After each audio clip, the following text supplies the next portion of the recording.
Welcome back to Good Morning Kenya. My name is Mike Migwe, and we are going to talk about an interesting topic, and it revolves around El-Nino, and today, and it concerns building and construction. The topic is building regulations during El-Nino, and in studio with me is registered contractor Ronald Wanyoike to help me with this conversation. Karibu sana Bwana Wanyoike. Thank you so much, Mike Megwe. How are you doing this morning? I'm doing good. Yes. And I appreciate the invitation. Yes. And I believe we are going to discuss the topic. Yes. Give our Kenyan people the insight that they require. And where need be, I'm very sure we are going to move together. Yes. And we are going to change our country. Good. There is a lot that is happening. Yes. And it is shaping the country in the right way. Yes. As matters construction is concerned. Yes. Yes. Now, let's get into it. Now, what specific challenges does El-Nino pose to the building and construction industry in Kenya with regard to safety and the safety and infrastructure? El-Nino, as much as we know, El-Nino are likely to be heavy rains, yes, which comes within a shorter duration. Yes. And the prediction is El-Nino is going to happen, or we are going to have the rains between the month of October and early December. Yes. When we have a heavy downpour within a particular duration, and you don't have proper infrastructure, we are very sure, or we are certain that there is likely that we are going to have a lot of damages to our structures. If, for example, you have a house which doesn't have a proper foundation, and the area happen to have been soaked with a lot of water, chances are the house is likely to collapse. Just as it happened with our roads. When the roads are made and then the drainage is not okay, they develop a lot of potholes. So those are some of the challenges which we are likely to face as far as the El-Nino rains are concerned. For the purpose of mitigations of the El-Nino rains and the damages, those who are still building, and if you have an old house, it is a high time that we are supposed to improve on their drainage. Yes. If we are going to mitigate the damages which are likely to come across, or we are likely to come across because of the effect of the El-Nino rains. Yes. So one of the mitigating factors is we need to ensure that we have proper drainage system, because that is the only thing which is going to save our houses. Yes. It's going to save us from a lot of economic losses. And those who are building, we need to follow the regulations as they are laid out by the National Construction Authority, those which are laid out by the county government. Yes. And anything that is supposed to mitigate any constraint within our environment, any disaster within our country, we need to follow the regulation in the best way possible for the interest of our country and the interest of our people. Talk about how how building regulations have evolved to address risks associated not only with El-Nino, but extreme weather conditions. Now, our country has come from very far. Yes. Because before the year 2011, we didn't have proper regulations. Yes. What we had was if you are to build a house, you're only supposed to visit the county government offices. By then, we didn't have the county government. We only had the counties. Yes. So you are supposed to be licensed or regulated by them. But with the involving with the parliament by then, and came up with an act of parliament which brought about the presence of the National Construction Authority. National Construction Authority, NCA, is a very important body because this is the body which ensures there is safe and healthy building sector. Because they are supposed to coordinate, they regulate, and they build the capacity for the construction industry. If we adhered within the policies of the National Construction Authorities, we are not likely to have a lot of challenges. Yes. But I would say the National Construction Authority has done a lot of work since its inception. If you are a registered contractor, at least every year you are supposed to attend a workshop. And within the workshop, they will disseminate information to everybody on some of the challenges which the industry is facing and how we are supposed to tackle these particular challenges. Is this workshop a mandatory, a must-attend event? The workshops are a must-attend event for every registered contractor. Okay. Because if you don't attend these particular workshops, how are you going to run about the dynamics of the construction industry? Okay. You will never be able to run. You'll never even be able to know what it entails within the regulation of the National Construction Authority. So it is a must-attend event, and it is supposed to be annual. And for you to have your license renewed, they must have the information that you attended. Like, just like in the Law Society of Kenya. If you are practicing as a lawyer, then you must have the practicing certificate. If you are a doctor, you must have the practicing certificate. So likewise, for contractors, you must have the practicing license from the National Construction Authority. So when a workshop is called upon, or you are called upon to attend a workshop, you have to. Because that is what gives you an authority to build. Yes.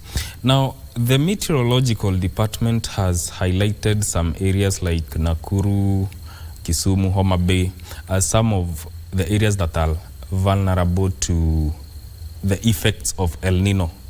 So, are there regulations, in your own view, that Kenyans need to know about, building regulations that Kenyans need to know about, especially in these areas that have been highlighted as high risk areas when El-Nino comes? That's a very good question, and I think it's also diverse. There may not be specific regulation that Kenyans are supposed to be aware of, and there could also be some specific regulation that they should be aware of. For example, everybody should be aware that you should never put up a house without an approval. An approval from the county government, an approval from the National Environment Management Authority, that is NEMA, and an approval from the National Construction Authority.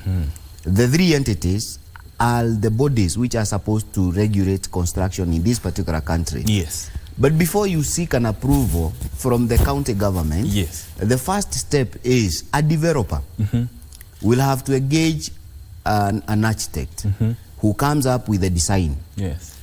When the initial design is crafted by an architect, it's supposed to be handed over to the engineer who comes up with the structural design. And now with the architectural and the structural design, that is what you submit to the county government for approval. The team or the technical committee within the county government is supposed to see whether the drawings are fitting or they are within, or if you are building in Nakuru, Kisumu and other places, there is the soil profile in those particular areas.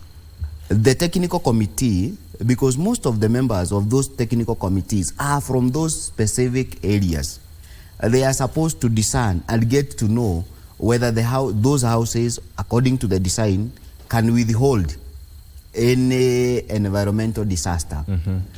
If we obeyed what the engineers have advised us to do, then we are not likely to have challenges. But unfortunately, in most cases, you find that the developer and the contractor may not necessarily adhere to those particular regulations. And why do they divert from the regulations? It's very simple. It is the economic constraint and the finance. When you design a drawing, when you design a house, the last person who is supposed to see the house design is a quantity surveyor. He'll give you the figures that you are supposed to use. If you have a house which is supposed to use about 20 million, and in your pocket you have about 12 or 10, in most cases you find the developer and the contractor hacking, maybe trying to do it in the wrong way. But we would blame the developer. And that is why, even when a house collapses, the government may not go looking for anybody else. They look for two people. They look for the developer and the contractor. Because these are the people who have evaded the law. They are the people who have ensured that the law have not been followed. They are the people who have made the building to collapse. And actually, if you are a developer, if you intend to build, and you don't do it in the right way, the foodies will never be arrested. Actually, you are supposed to account for them. You are supposed to compensate to them. The person who will be arrested by the government, it's you, the developer. And it is you that they are going to charge in the court of law. And it is you who is going to the jail. Other people will not see the inside of a jail. Because at the end of the day, When a development is, when the National Construction Authority register a project, yes, the project is registered with the due diligence. They know what the structural design was, what the architectural design was, and what was the quantity. What amount of money were you supposed to use when you're implementing the project? Does it also speak to the quality of materials that you are going to use? Actually, some of the causes why houses collapse is because of the quality of the materials. If you use raw quality materials, the building is likely not to hold. If, for example, if you're building a 10-story building, of course, you should have high quality steel in the foundation. If you have a raw quality steel in the foundation, instead of using D20 or any other heavy quality steel, you're using a D12.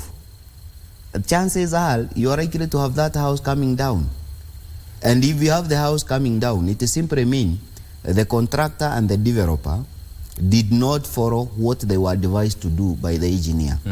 And in most cases, that is why you find in our society we have houses which are coming down because we are not adhering to the advice that we were given. Yes.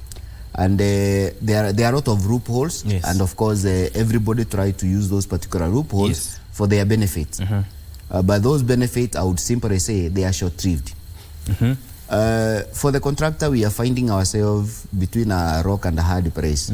You want a project because you also want to be in business. The developer wants a project and he wants you to implement it in his own way. So in most cases, you get yourself implementing the project as per the developer's advice and not as per the professional advice which you got from the architect, which you got from the structural engineer, which you got from the quantity surveyor, and which you also got from the authorities which oversees construction, which is the National Construction Authority, when they were doing the due diligence, when they visited the site. So it would point out that in some cases we do not follow rules, regulations. In most cases, we are human beings. And human being, we are wired in a very different way. If you are given an opportunity not to follow regulations, and there are no consequences, we would all do that. But it is also important for people to know that in most cases, when the houses collapse, there is no premeditation. Nobody would build a house expecting them to come down. Yes. But because of our human nature of ensuring that cost-cutting measures, yes, that is what leads us towards that particular direction.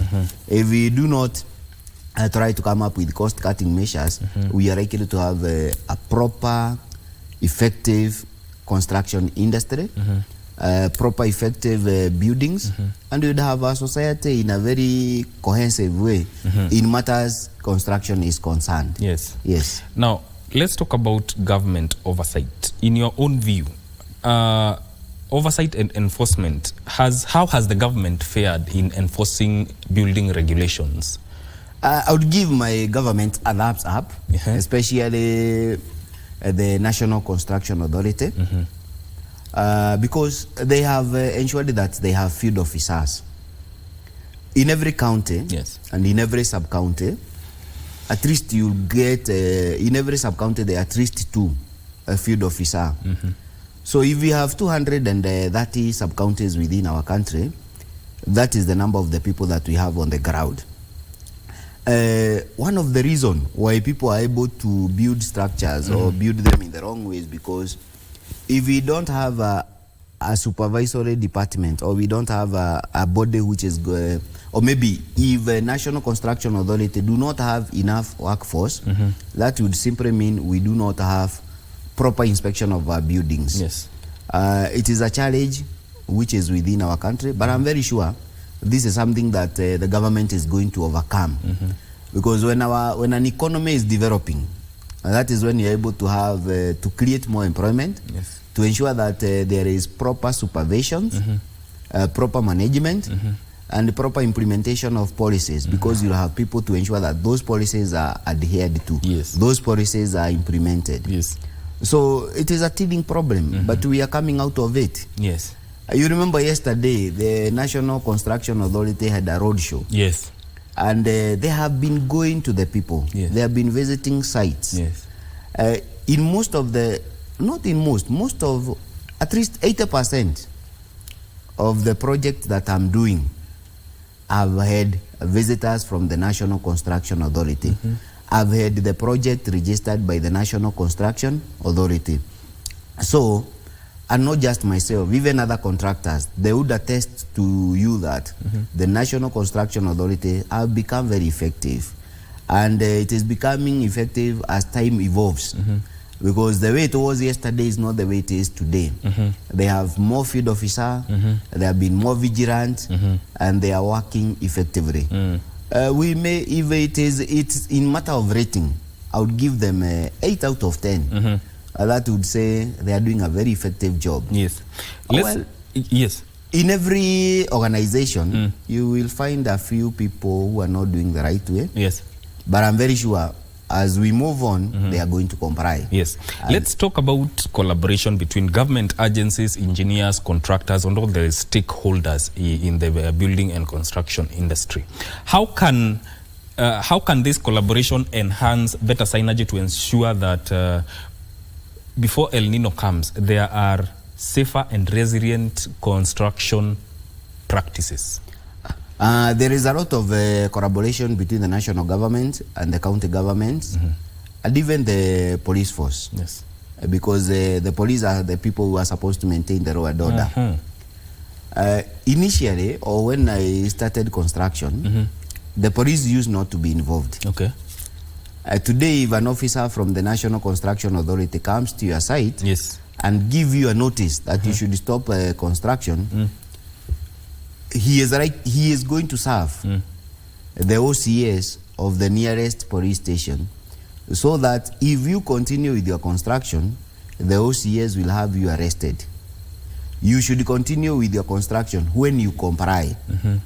If you are, maybe perhaps, if you have not registered the project, you have had the approval from the from the county government, you have had the approval from NEMA, but you have not registered your project with the National Construction Authority.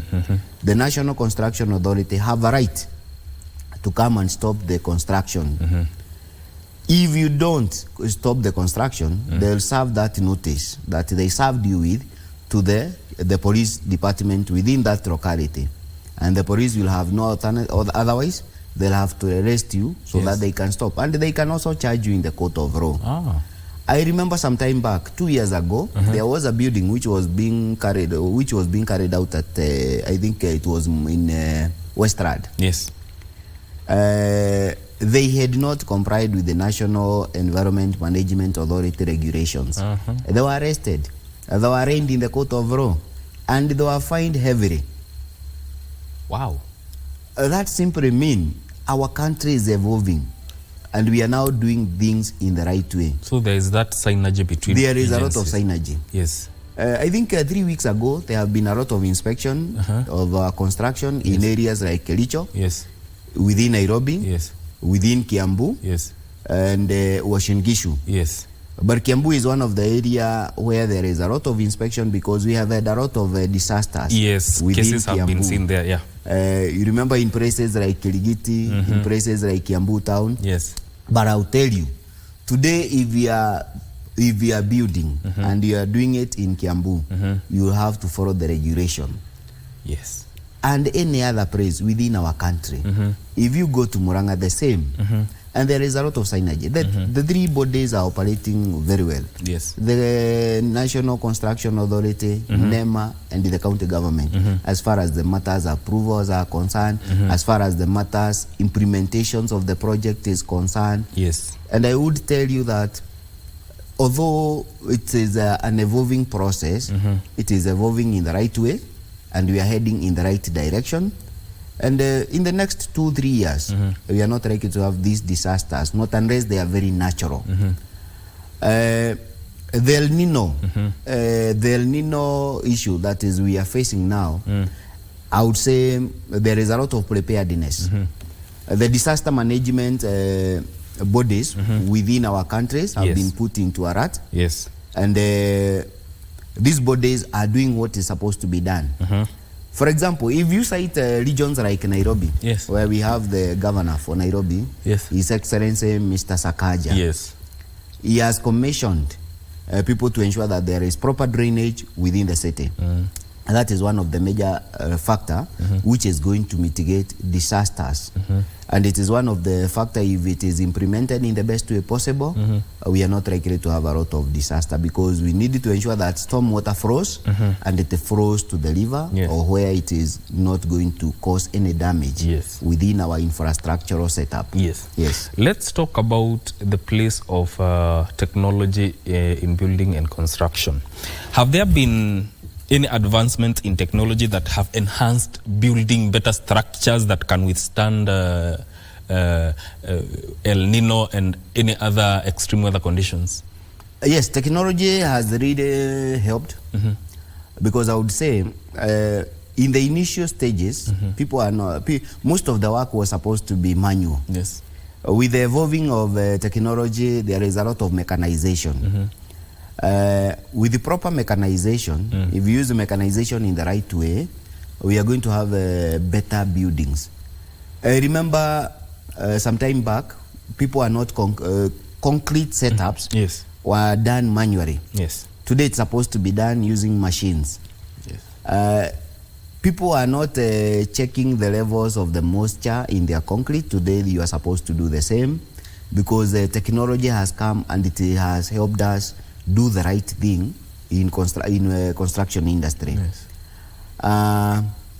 The way we have been dealing with the construction before is not the way we are dealing with the construction today. If you are to have a concrete slab within maybe a setup, an area of about a quarter an acre, before you do it in 2-3 days with a labor force of about 50 people.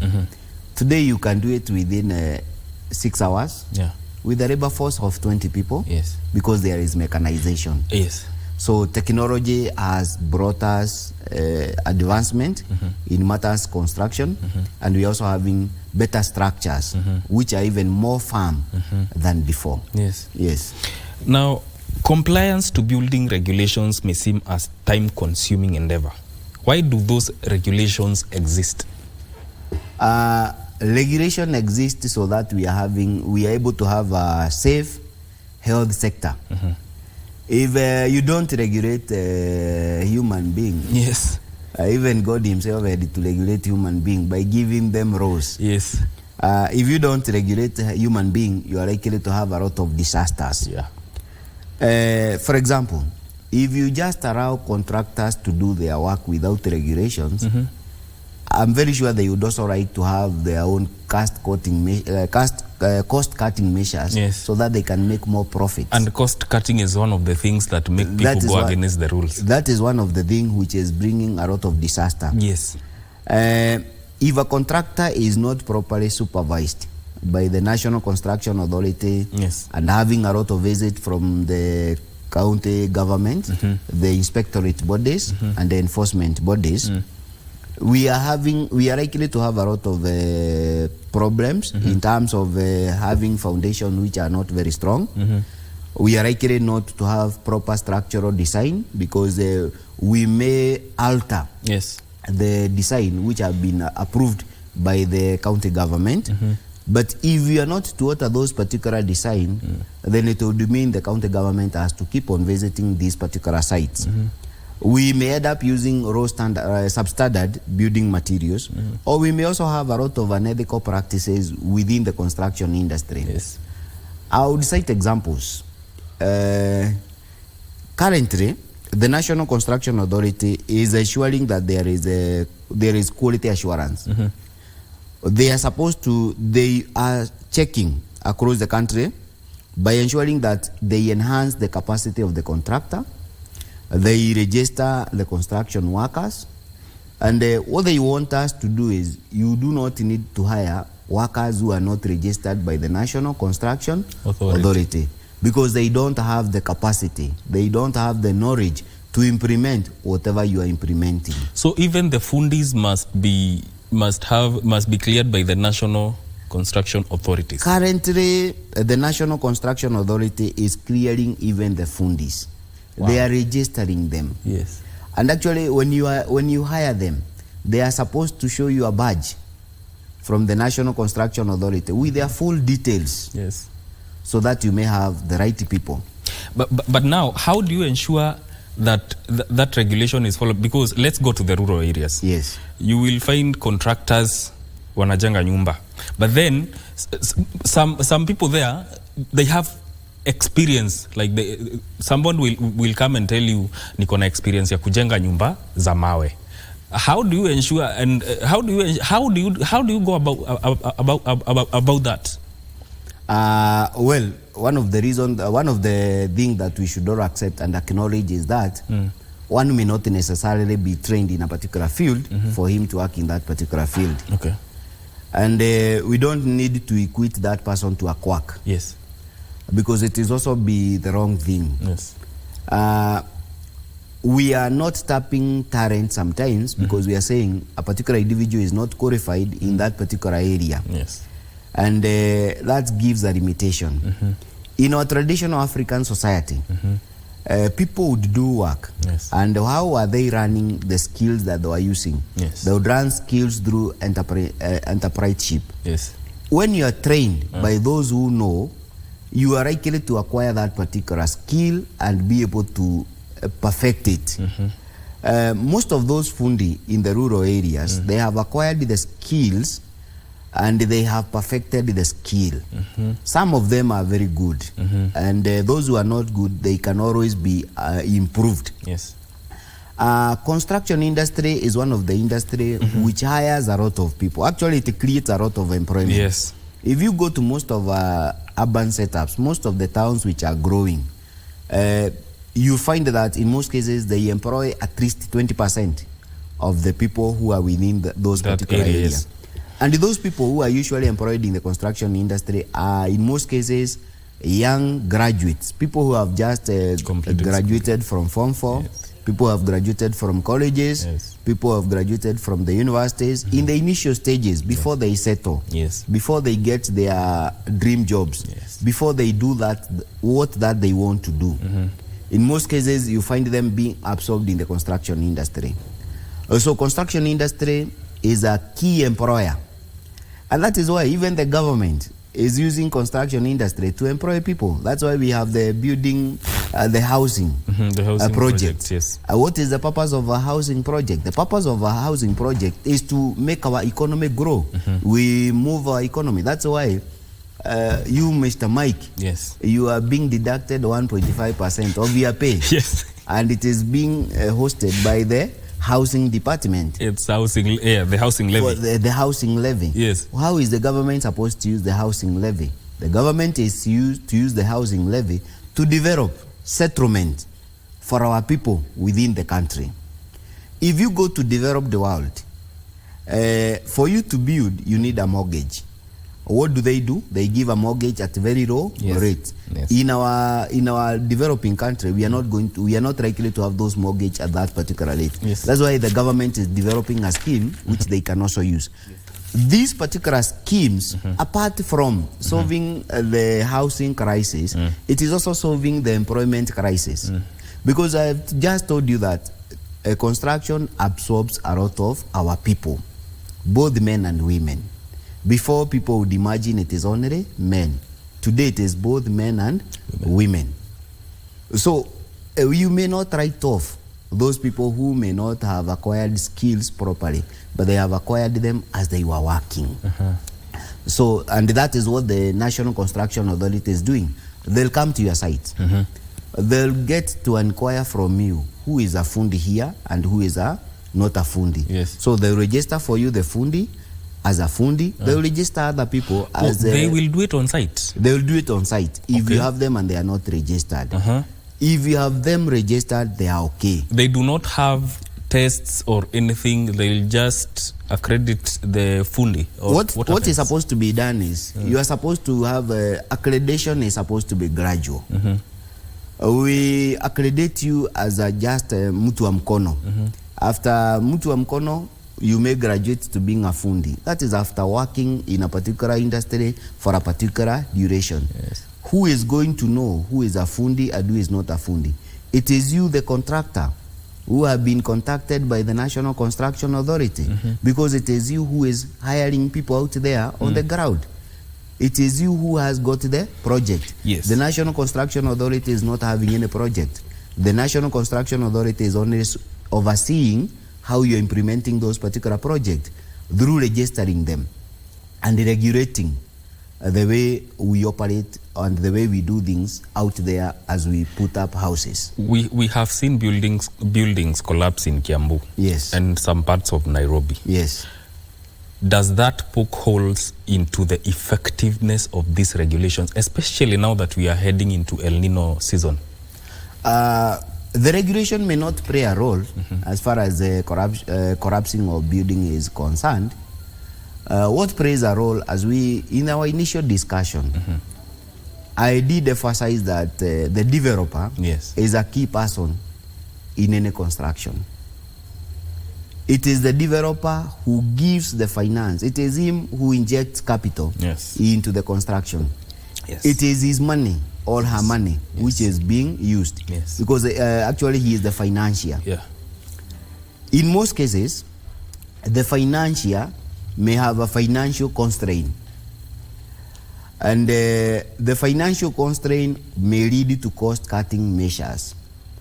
When you get into cost-cutting measures, that is when you are likely to compromise on the standards of the structure you are going to put up. And when you compromise on the standard of the structure that you are putting up, the structure is likely to collapse in case of a disaster. In most cases, most of the structure that corrupts, they usually collapse during the rainy season. Yes. The reason is simple. The foundation was not done properly. If the foundation was not done properly, it may not be able to hold a lot of weight. If it is not able to hold a lot of weight and then there is water, it means the ground is likely to be soaked in a big way. And if the ground is soaked in the big way, then the building is likely to tilt. Yes. If the building tilts, automatically, because of our technology, which is not very advanced, like in China and in the Western countries, where there is a lot of development, the end result will be collapsing of our houses. Yes. If you do maybe some research, you realize most of these houses collapse during the rainy season. Yes. Another reason why building collapse in some of these areas is because of the soil profile. Kiambu is a very good place as far as the construction is concerned, because the foundation may not be very expensive. Yes. But unfortunately, that has also been a weakness, because when you go to areas where there is the red soil, people assume that it is easier to put a foundation in such areas. Yes. But that foundation may not factor the future. Yes. If you have a foundation which is not very strong, and your neighbor wants to build, and one of our biggest challenges, we are building our houses without leaving a leeway. We are doing it wall to wall. Yes. The neighbor, as he do excavation, he is likely to interfere with your foundation.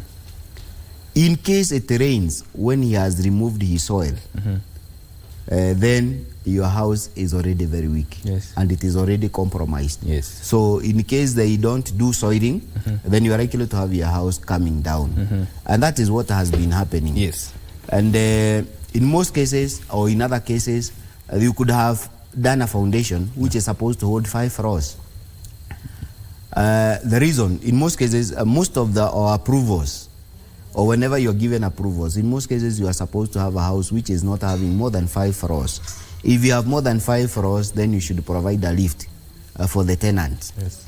If you don't have a lift for the tenant, then it should not go beyond that level. Yes. In case you have done a foundation which is supposed to hold 4 floors, yes, and along the way you get an appetite for more floors, then it means your foundation is not firm. Your foundation cannot hold the weight that you want to put up there. So you're going to have your house coming down. Quickly, how can Kenyans contribute to ensuring that building regulations are followed, especially now that where compliance and building regulations seem to be overlooked? What is where do Kenyans we live in a very dynamic society. Yes. And one of the major challenges in our society is that our people are a bit docile. Our people don't like asking questions. It's very easy to ensure that the regulations are followed. If somebody is putting up a house in your neighborhood, you should ensure that he has a site board. And the site board is supposed to lay out who is the architect who was contracted to do this particular job. Yes. Who is the structural engineer who was contracted to do this particular job? Yes. Who is the quantity surveyor who was contracted to do this particular job? Who is the contractor who was contracted to do this particular job? What is the magnitude of this particular job? And who is the owner of this particular project? Because whenever you go to a building, you always have a site board. The site board is supposed to lay out information. It's supposed to give the name of the owner of this particular building. It's supposed to give the details about the architect. Is he registered or not? It's supposed to give the details about the structural engineer, registered or not. It's supposed to give the detail of the quantity surveyor, registered or not. And it is also supposed to give details about the contractor. And if there is a subcontractor along the way, somebody who is going to be subcontracted to do a particular job, it's supposed to give those particular information. It is also supposed to show whether you have adhered to the National Environment Management Authority regulations. Yes. If they have not done that, if they have no license from the National Environment Management Authority, they have no license from the National Construction Authority, as a society, you can stop the building. Yes. Secondly, whenever you are building, when you are going for the National Environment Management Authority license, there should always be public participation. Yes. That is one of the area which is normally overlooked. There should be public participation. Whenever you're doing public participation, if for example you are building a house in Githogoro, within Kiambu, people within that particular area, people within Githogoro should be invited to your place. They are the people who should know whether you're doing the right thing or not.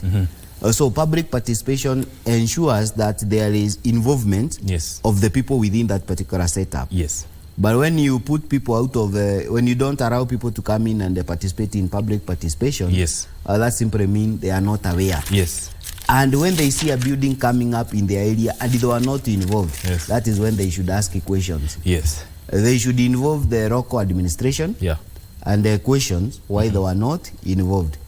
I know sometimes there is a lot of practices which is unethical within our setup. But those practices can be stopped. Yes. Now, thank you for your time. That is all the time we had for this segment on Good Morning Kenya. We have been talking to Ronald Wanyoike on building regulations during El-Nino. I have been your host, Mike Megwe. I will leave you in the able hands of Vivian Ndegwa for the next segment. Good morning.